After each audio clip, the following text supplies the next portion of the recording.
se ke me singarong singing same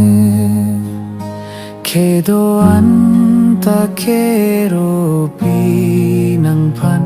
laka unela nang kam o jakong te parpik nang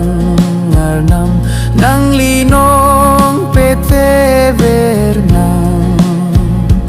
nang kangjin so te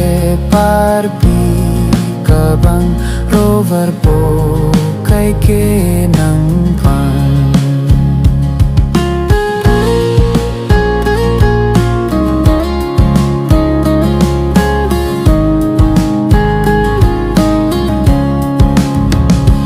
ladak so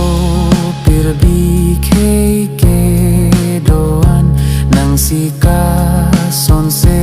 abang nang pankar chopet long ji apan japonta netumapan o jakong te parpik nang arnam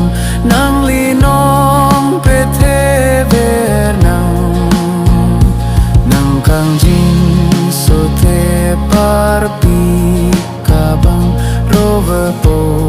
kai ke nang pan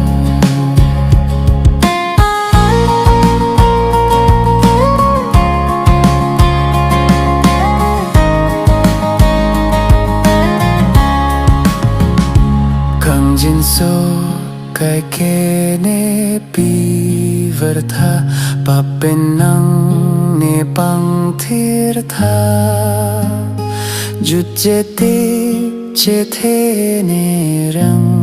te kan klempo hem phula nang kam o jakong te parpik